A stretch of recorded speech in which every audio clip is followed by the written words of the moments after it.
Now, we've had a few CDNs sprinkled into the sessions through the morning, but we haven't had, despite being a CDN focused event all day, we haven't yet actually really got stuck into the CDNs themselves and asked them what they're up to, asked them what their views on various activities and evolutions in the market are, and so on. And so this is the apex point where we actually grab a few of the CDNs and ask them what's going on in the CDN world, which is kind of strange given we're a content delivery network conference and we've got to well after lunch before we even talk to the CDNs in depth. So let's get down to it. I have got a great panel here. We've got Steve from our platinum sponsors, Limelight. We've got Will here. I'm pressing the buttons as we go. We've got Will here from Akamai. I'm sure you've heard of them. And we've got Thomas from Verizon Digital Media Platform. Verizon Digital Platform. Have I got that right, Tom? Sorry. Verizon Media Platform. Yeah, I've had a couple name changes. So.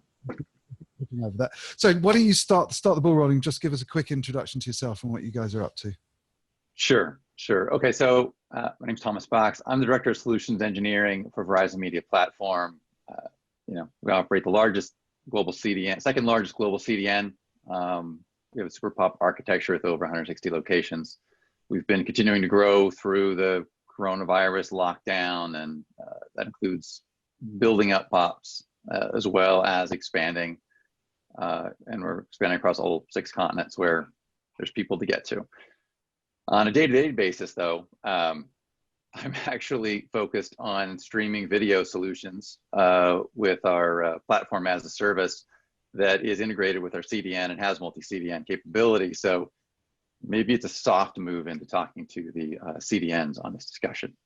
I do talk with a lot of customers and partners who run their own video streaming stack as well. So I've got to know what's going on in our CDN and how to integrate them. So I know some of those pain points and where we've been going. Perfect. Well, tell us a little bit, introduce yourself and tell us a little bit about what you're up to at the moment. Yeah, thanks a lot, Dom, and thanks for inviting the CDNs. We're always good to be at this conference. My name's Will Law. I work at Akamai. I've been there the last 13 years. I'm currently Chief Architect in our Media and Carrier division. Akamai is one of the oldest CDNs. We're 22 years old this year. So we were a CDN back when edge delivery was a concept versus a reality. The nuance is we are highly distributed. As Thomas has just pointed out, we're in 4,100 locations right now in 136 countries. So we're deeply embedded at the edge. We don't only deliver video, which is the group I work in. We also deliver websites, we deliver APIs, and the fastest growing part of our company is actually our security division. So we're growing into a security company that does video as well as a video company that has security features. I've been involved in streaming video for the last 20 years now. I'm also past president of the Dash Industry Forum, so you can ask me Dash questions. I'm currently chairman of the CTA Wave project, which is a group looking at solving problems in OTT. And I'm recently a co-chair of the W3C Web Transport Group, which is a next generation transport technology. Perfect. And Steve, let me hand it to you. Good afternoon, good morning, whatever time of the day it is. As you can tell, I'm in the UK where it's dark, and the other 2 guys are where it's light. Definitely from the cameras. I just realised I moved at my location, didn't bring the forward-facing light. But yeah, I'm Steve from Limelight Networks. I'm VP of Edge Strategy and Solution Architecture. I've been working at Limelight for a number of years, enough. And I've worked through our product organization. I've worked in the SE group. I've worked in operations over my time, and I've been in the streaming industry for, I guess, a little over a decade now.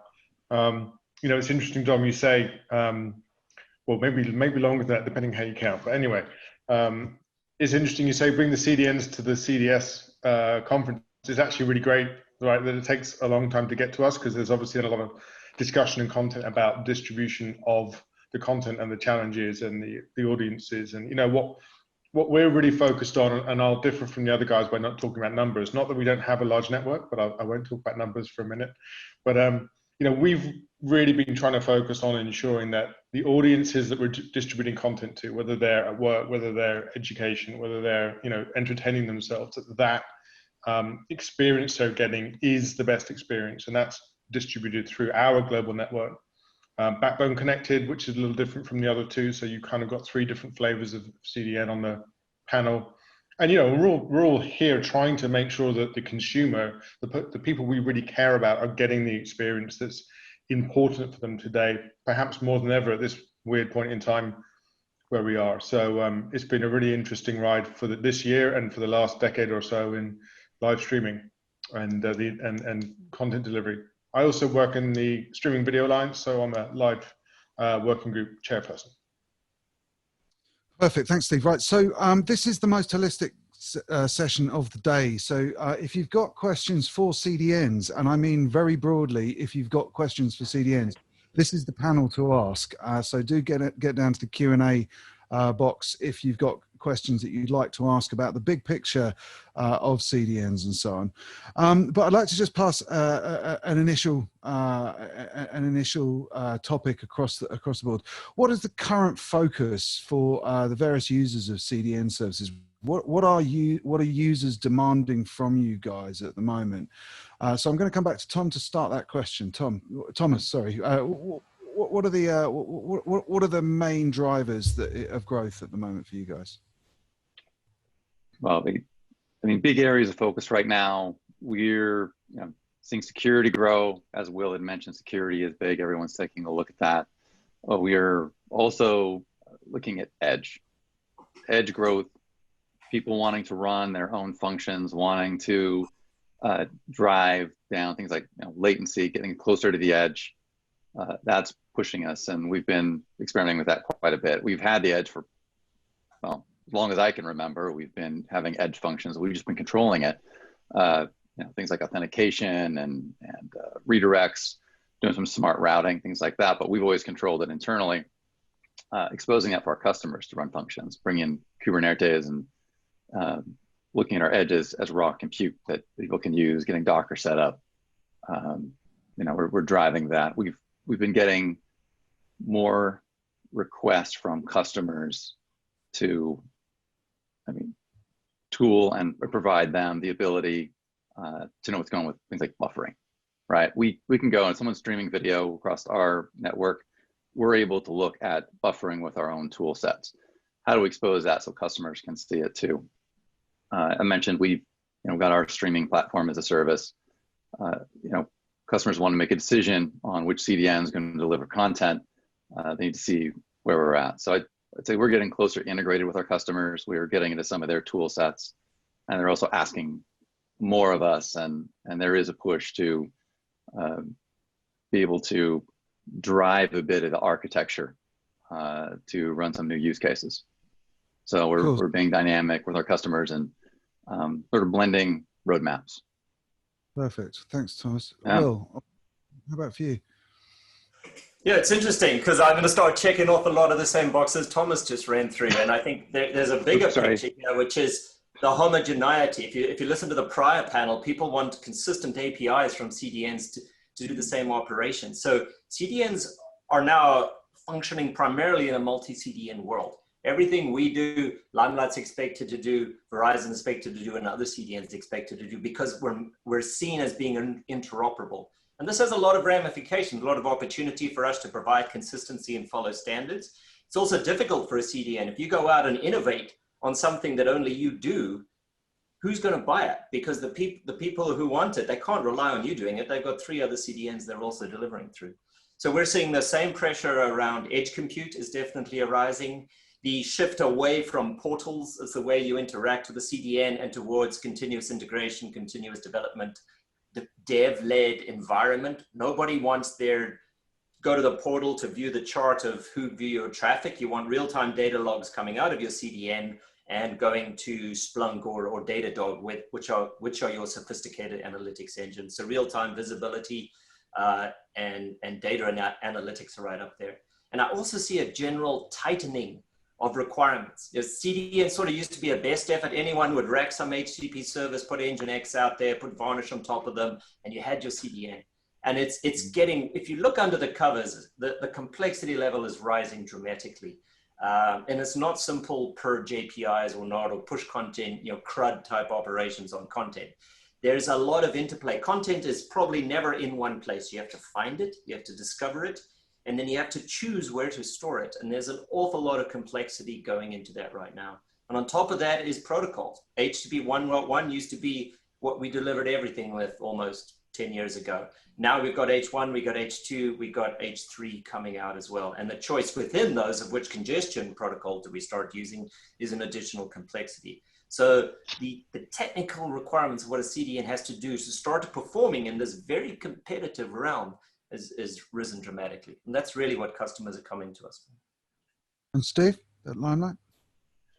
Yeah, so maybe I'll pull out a couple of customer examples instead, because I could kind of repeat the same kind of things that Will and Thomas were talking about, but maybe I'll look at a slightly different angle. So if we look at a recent win for us with someone called Katapi, who are using our compute infrastructure, our network edge, to deploy their application into, and then use us for distribution and delivery as well. But they're looking at things like the complexity and manageability of their back-end infrastructure and how do they reduce that. They're also then looking at not just necessarily the efficiency and performance of the content distribution, which, as Will said, right, there's kind of a given and there's kind of an expectation. Obviously, we have to keep working on efficiency there and being good at it and knowing that you're good at it. But looking at the sort of the performance around things like media management as well. And then you start thinking about, okay, so by deploying that customer's application into the network environment, as well as distributing their content, delivering the content, how is that environment secure? How are we ensuring they can get to it? What's the availability and operational theory and mode for that kind of environment? So there's a shift, I think, from, yes, we're all expected to sit there and deliver the bits day after day and be high quality, high distribution, be close to the user, be interoperable, and give the DevOps maybe I'll be more broad. The operational teams that are the CDN operational groups in our customer base are trying to use us as a toolkit and make sure we're delivering the content properly. So really thinking about how we both do that and then provide these kind of environments to deploy more of the application stack in. To Thomas's point, there's sort of edge functions that we launched recently is our serverless offering. Like for years, we've done it in the CDN in a kind of closed way. And I know in Will's case, there have been sort of ways of programming varnish for a long time. But giving the customer the way to sort of bring their block of code and say, run that when you need to, it's kind of then opening up a different sort of set of requirements. So things like your Terraform integration that we've done, for example, are things they're demanding on us. So the real focus for the users is they expect us just to work, right? We have to focus on the efficiency pieces, like Josh was saying in the last session, but at the same time, that sort of user base is expanding their expectation of what we should do, perhaps in some cases limiting it to you're the bit shifters, but I need you to interoperate with each other. So it's a challenging environment to bring new things into and to work out, if we bring out a new service here, is there a real benefit? What's the real use case? And to find those customers who are really benefiting from it. But I think it's a really exciting time. And especially during COVID, looking at how there has been growth in consumption of video and the different use cases that are coming up now, I think really are interesting for us all to grapple with. Okay, we'll come to COVID a little bit later on in the session, but actually we've had a question in from Anonymous, which I hope it's not anonymous. Anonymous is, hello, we'll be really nice to you and probably keep Will very busy. But which global regions is the biggest growth markets at the moment? Thomas, let's start that with you. Yeah, we're continuing to see a lot of growth in demand in the US. Our most recent pop's been going out in Australia, India, Southeast Asia, Eastern Europe. But I've been on a couple of recent calls. We do a lot of sports and sports related questions. And we were a little bit late to the game with one of these prospects, and they want us to come in where they're weak, which is South America and Africa. And I've been looking at that.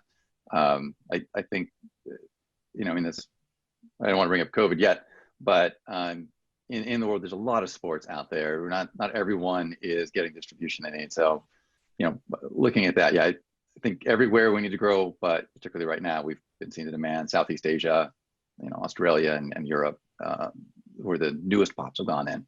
But we've been building up our other pops too. So it's, I'd say slow lift of the tide with the boats, but yeah, the tide's really over in Asia and Europe. Interesting. Will, is it similar for you? Yeah, similar. We're facing similar demand. I'd say in our media division, our biggest growth in terms of new logos has been in Asia. Asia is just taking off in terms of the internet. In some degrees, it's behind Europe and the US in its adoption rate as people start getting connected devices. But then at mobile penetration, Asia is so much higher. And you look at sort of China as the leading edge of that, where everything is done with a cell phone, everything's consumed through your phone. Asia is rising very quickly. We're seeing huge growth there. Growth year over year, growth rate US. I mean, I can mention the COVID word. I don't know if that's banned here, this conference here, but it's been a transformative year for CDNs. And someone said it wisely that this is the year our lives become irrevocably digital in the US. This is the year where you say, okay, I'm going to watch my TV and it's going to stream. And we weren't sure last year. And cable and broadcast was still fighting back. But this year, OTT is just the inflection point, and you see it on all our traffic graphs. You know, we're not unique. We're part of this ecosystem. It is really ramped up. So we've seen very large traffic growth in the US and also traffic growth in Europe. We haven't seen that much new logos, mainly because of saturation. Most of the big customers are already using the CDNs that are on this panel here. So you have to go to South America and Asia and Africa to get the new logos and establish the long-term relationships with those customers. And those are harder areas to deploy. We are aggressively in South America and Africa, where I'm from as well. We're working in from the top and the bottom, and I hope we make it to the middle. Perfect. And Steve, a similar story for you? Some nuances in there? Yeah, I mean, I think it's interesting if you look at like the kind of content platforms that have released this year. Like there've been a couple of decent sized launches in the States, and there have been new entrants in the States. So there's been an increasing demand there, and as well, as Will says, versus say India or Southeast Asia, where there's been a huge demand for increased capacity in addition to there being new content arriving there. So we've spent a lot of the year looking around build out in India, Southeast Asia. We're seeing a lot of demand now in South America. Africa, we were there a few years ago in a small way, and we've seen that begin to build up now as well. And we have to adapt our models to make sure that we're approaching those new markets in ways that are efficient for us, effective for the customer, and that we've got both sort of global distribution and there's local support there as well. So there's no use in just sort of I'm not saying this flippantly, but putting some POPs out there that are lightly connected versus having the full suite of both network services in place, the full support of the entire suite of product lines, and ensuring that we're supporting that with the great support that the rest of the company gets. So you can't treat it differently. It has to be consistent. Otherwise, there's no point in it, and it won't be used well, and you'll have an impact on a customer, a global customer, for example, who wants to go into a new region. You'll have an impact on them, and then you'll also be affecting your local. There's a huge amount of growth out in Southeast Asia, and much like Europe, it's so there are so many different countries there, and then the service providers are much more not fragmented, but there are more of them versus say the States, which has seen the growth in consumption, but again, it's a slightly different game of managing capacity. And then, there are different sort of phases of life cycle of what people are looking for in the products as well, and their approach to their maturity of integration with you. So again, the open APIs or an open approach to APIs is really helping. So slightly succinct question here, but in my CDN days a decade ago, and we were very session based. It was all Windows Media moving into Flash in the sort of a 2000, 2010 sort of time span. And I watched all three of your CDNs and many others evolve or consolidate everything into HTTP, which has obviously become the dominant sort of mode of transport for much of the last decade, and there's still much work going on in that space. But obviously we're seeing technologies like WebRTC, which we're using here today, and so on, emerging, and with the ever, inexorable march towards serverless and to edge compute and so on, really marrying very well with the CDN environment. I wonder if we're about to see some sort of inflection, real widespread inflection, where where CDNs stop being HTTP pumps and start becoming a marketplace for people to offer other services at scale and so on. I'm pretty sure you guys would all agree with me, and do say so if you don't. But are you finding that you're able to roll out the support for that type of capability for new edge compute that you can offer to organizations who don't just want HTTP byte shifting? Is that something that you can do at a global scale, or is it something that you have to regionalize? What's the state of play with deploying those type of new diverse services over the top of your existing CDN capabilities and network? Thomas, again, I'd like to start with you. Sure. So we have a platform that runs in the cloud, and we use a CDN. So we have those functions running in dedicated servers, and have to understand those costs. And I see that every day with customers. Like, do I really have to run this server 7x24 if I'm not running 7x24? So we set up ways for them to have API calls to access those resources when they want. We also have the customers who have a regional or a very local event. If it's just in Miami, they don't need to go through the West Coast United States or Virginia to stream that content. So we see it up and down the scale. So we want to deploy our services with part of bigger Verizon that owns a wireless network. We want to be able to deploy at the edge where mobile events happen. I worked on a POC that went off at the Super Bowl in the stadium, Miami at Hard Rock Stadium, where we had a low latency video in the stadium, multiple cameras. And we did have to take signals out to our dedicated services and then bring them back in. We were still at 2.5 seconds round trip for all that content, but really with 5G and MEC in the stadium, that application, if all of that compute can come down and run on the edge, doesn't even need to leave. So we see where we need to get to, but the true state of it is we're developing in the cloud. Our customers are developing in the cloud. They want to deploy those to our CDN edge. They want to have that transportable everywhere. And us getting capacity is a mix of what can I turn off on the CDN or repurpose at the CDN to get those edge, as well as new hardware investment and hardware deployments. And as far as that regionality, right now, state of the technology with our CDN, it's specific. I would say it comes down to the continent or large geo area with how we're structured. But yeah, if there's going to be a big event in the UK, we do need to put some boxes in there to make sure we've got capacity. If it's something in North America or LATAM, same thing. We're going to place some hardware to get it done as we work out this shift. Because the edge is edge compute. Just how are we going to use it? Are we just going to spin up an HTTP service, like you're saying? Or are we going to let it be open to our customers putting what they need in there? And how do we manage it? Some questions to work out. Yeah. Interesting stuff. Will, how about you with Akamai? You've obviously got an extremely big, very complex environment, but making new capabilities available across that must present its own challenges. Yeah, so my answer is different to Thomas's. And your original question conflated two things, which was the protocol we're using and then the ability of edge compute to perhaps synthesize that protocol. But our protocols, we write our own edge server, our own HTTP server, and we bake protocols into that. So we don't have a capability today for you to synthesize via some type of edge compute a new protocol. That doesn't mean that we don't consider what protocols should be deployed at our edge. HTTP has been a fantastic engine for growth.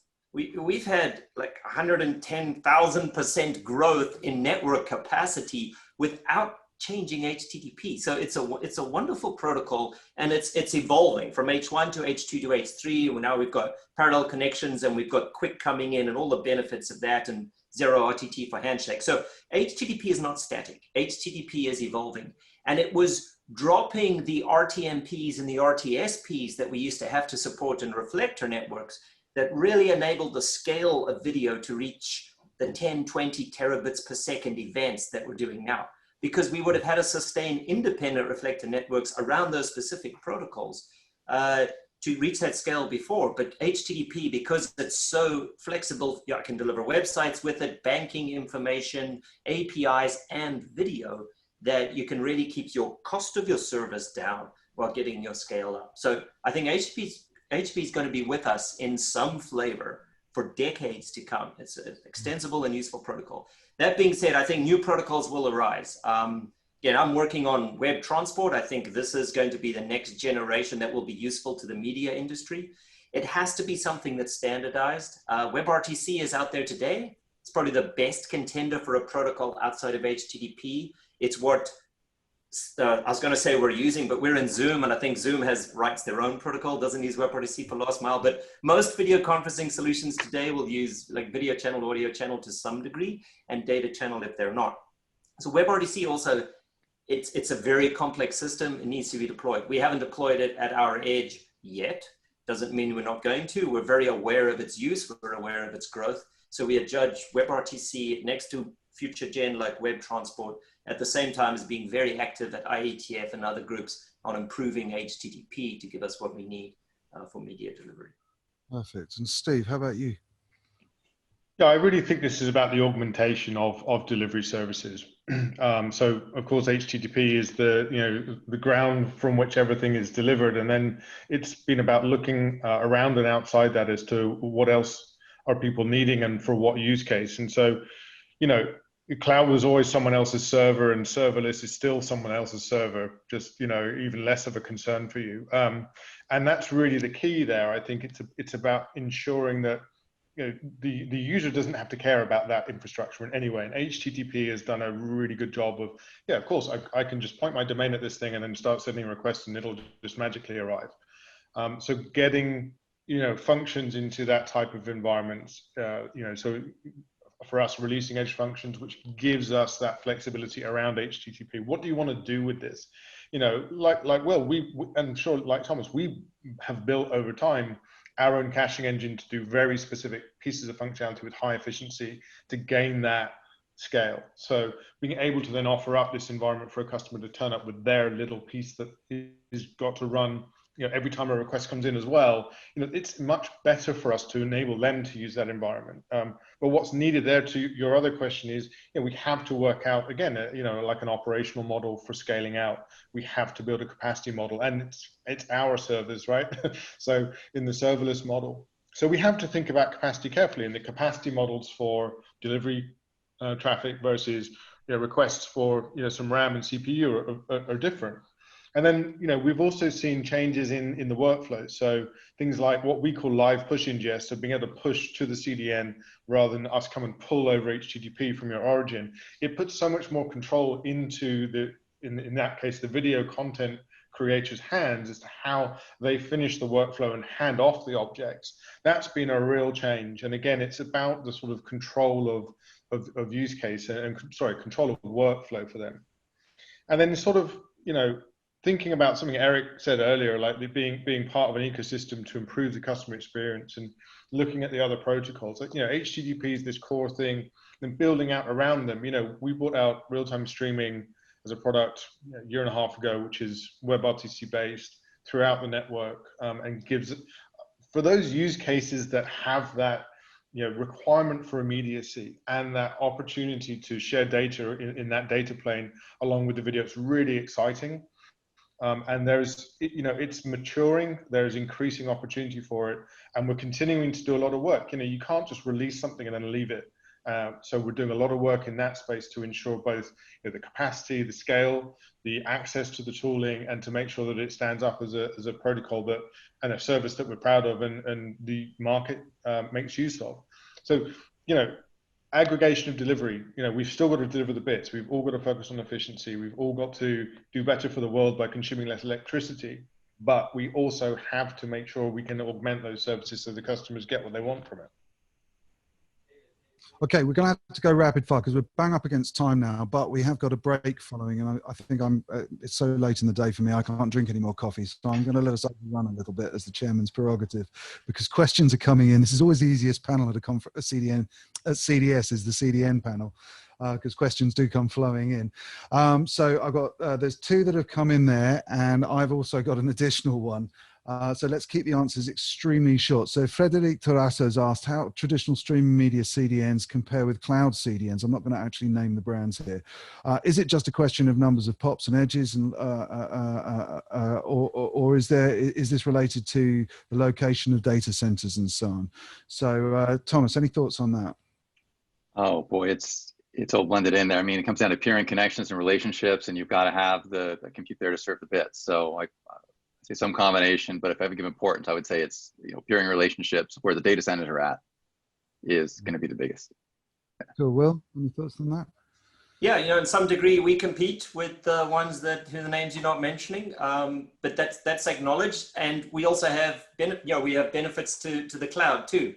So people don't want to put all their eggs in one cloud provider to do both their compute and their CDN. So if they want to go multi-CDN out, typically they'll use the cloud provider CDN as one of the basket offerings in their multi-CDN environment. And then within the CDNs, the onus is on us to integrate very well with those cloud environments and wrap them in a performing layer. Yeah, cool, great. Steve? It's like being like a distribution cloud around them, right? It's like, you know, there's always been that model of central cloud, central hyperscale cloud. And if you start looking at the networks, it's not quite how it pans out. But if you think about the position that, you know, as the traditional delivery guys or the networks that have that delivery capability, the PNIs and the peering, it's almost like we're a distribution cloud. So you can sort of logically think about the services a little differently, although there is crossover for sure. Right, I'm actually going to ask if you could, because Darcy's a dear friend, and I'm sure he won't be offended if we park his question, because we are going to be way over time, and I do want to ask one last question. So if you guys get a moment, could you dip into the Q&A and type some answers to Darcy after the panel? But I just want to, my last question is literally a one-word question, and I just want you to give us a nice short 1-minute response each. So Thomas, COVID. In a day, we had to go from 6 to 8 p.m. being peak to 24 hours a day being peak. And with sports coming back, Sunday's just the new Monday. Yeah. Excellent. Well, yeah, you know, we had all the growth we were expecting in 2020, we got it in March. So, and with that growth comes, wow, that's a lot more traffic than we were ever expecting in 2020. So tremendous challenges for delivery, at the same time, tremendous opportunity to really leverage a digital transformation in people's lives. So I think it's been actually, at the end of the day, we'll look back on this in 10 years' time and say, this was the point at which the CDN industry and OTT in particular really rose in prominence. Sure, Steve? Yeah, you know, it's just been, you know, full throttle, right? It went full throttle, and then we all discovered the boat had another engine. And, you know, if you watch education, sports, education, news, education, and more education.